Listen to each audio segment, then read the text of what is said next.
The next segment is da-na, da-na, da-na, da-na, da-na, da-na, da-na, da-na. You're gonna need a fucking bigger boat. All right, we are about to break down our favorite lines from The Living Wake, and I'm just gonna prepare you right now. I have at least like one for every scene that I'm gonna machine gun through when it's my turn. Okay. Yeah. You want to start? Might as well. Yes. Me, then me, then me, then you, then me, then me, then me, then you. Me. Corky Romano. All right, so the opening scene with Reginald. Ah, that's the stuff, Reggie. Nothing like empty threats from a shallow man first thing in the morning. It really gets my blood going. That, and then the way Reggie responds, you make me nervous. Like and that's the extent of what we know about why Reggie hates K-Roth, and it goes no further than that. That was like I say in the interview, from that moment in the movie, I knew that this was going to be a ride. I get why Reggie doesn't like K-Roth now. Why? It just reminds me of something that I'll talk to you about later. It didn't even dawn on me that they're not really like neighbors in the sense that we would think. They live in the same like shelter for men. And I didn't realize that till like the end of the movie when his mom brought up, you're living in that shelter. It's another added layer to the complicated character that is K-Roth. Well, if I have to do a segue, since we're talking about his arch villain, it was when he told Reggie at the end of the wake, I've shit in all your pans. Yeah. No, literally, I've shit in all of them. And so for me, I was just like, well, damn. Like, think about this, guys. Somebody's pissed you off, and people have thrown shit at people's houses. Even if you shit on people's cars and their offices, even on the office, they shit in Michael's office. Even if you shit on somebody's car, he said, I shit in all of your pants. So now either Reggie has 2 pair of pants or Banu went over there several times throughout time and strategically shit in each pair of Reggie's Levi's. Yeah. So for me, yeah. In that same scene, and all of my lines are K-Roth. What is life if it is not uneasy? Yes. Again, all of his lines could be proverbs. They need to be on a coffee table book. If somebody else doesn't do it, I am going to. Damn it. I'll say this: you can tell it was 2007 when they did this because one of the lines is, "Don't put too much makeup on me. You're gonna make me look like a queen. Leave me the rouge or something." I was like, "Oh my god!" Like, I was afraid for a second. He's a flawed protagonist. Yeah, go ahead. The picnic.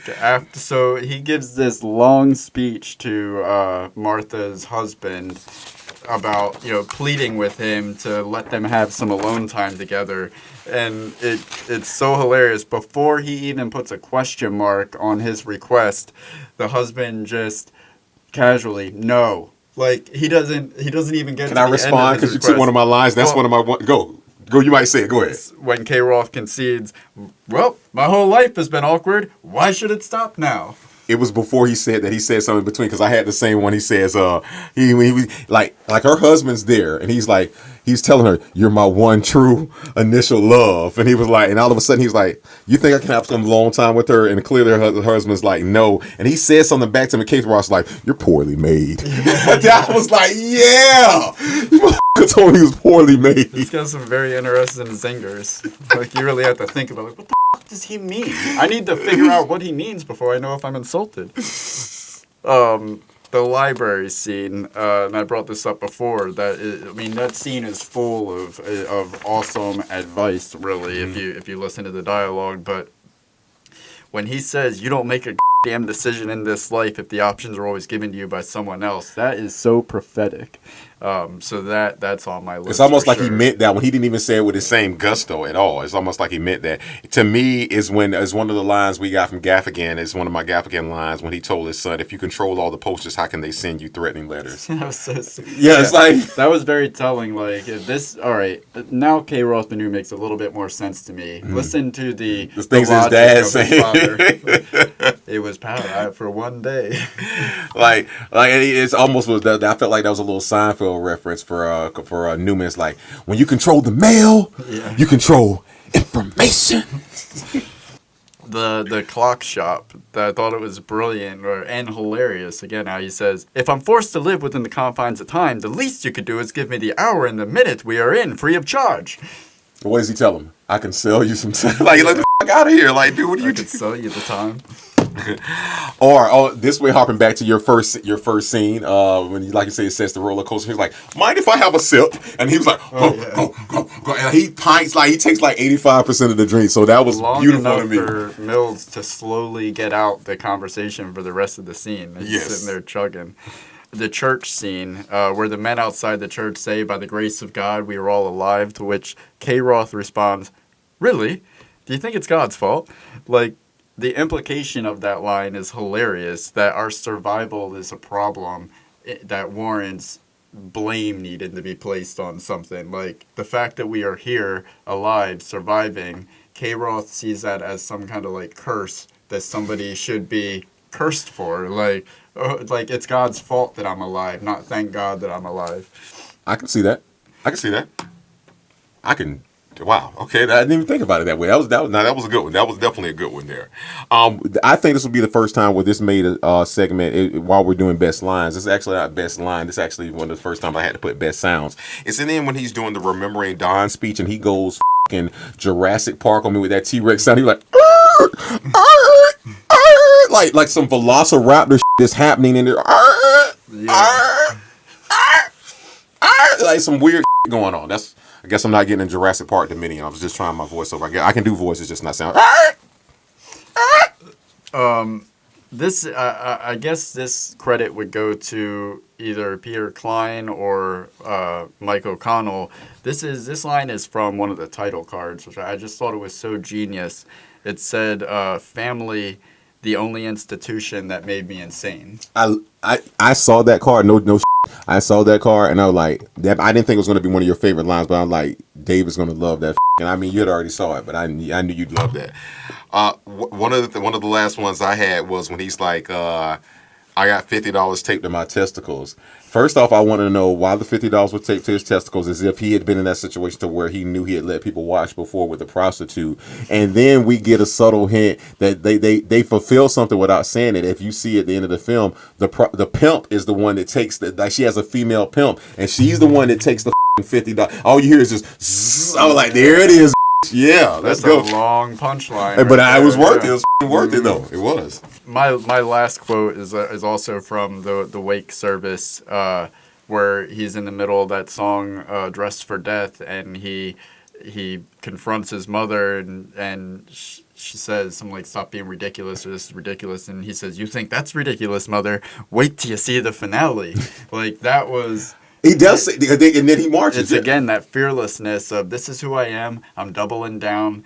Damn it all. Here it goes." And by the way, your other son's an alcoholic. He saw that in his character. Do you have any other quotes? Let me see if I didn't miss one. I'm going to make sure. Yes, so the last one I have here is the one that we talked about before. Again, this is what really entrenched this film for me when he told him when they were in the funeral home and he told him he wanted a Viking ceremony, because to me that was just like, it's almost.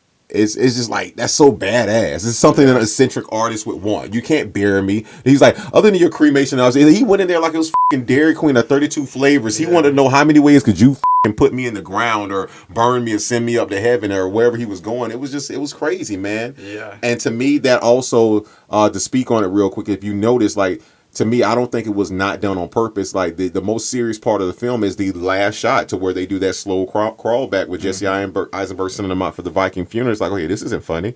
Like maybe he did die and somebody found his funeral found his journal and this is what became of it. You know what I'm saying? Like, they attribute to Banu. Yeah, that's what it seems like. It's so nice and open, because even if you know if you're really paying attention to his character, you could really believe it's either way. Either Jesse Eisenberg or Mills has really taken his body and burned it, or, I feel like there was intentionally that moment missing between,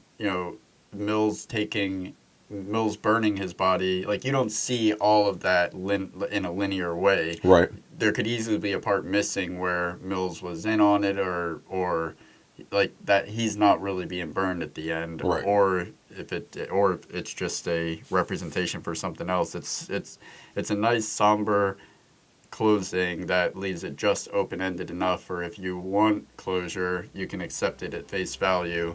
If you want to dig a little bit deeper into the metaphor of it, it gives you the opportunity to do that as well.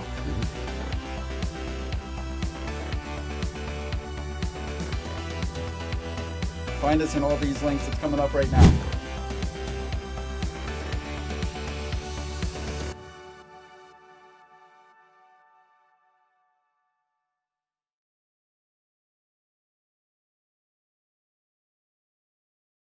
That's the trailer.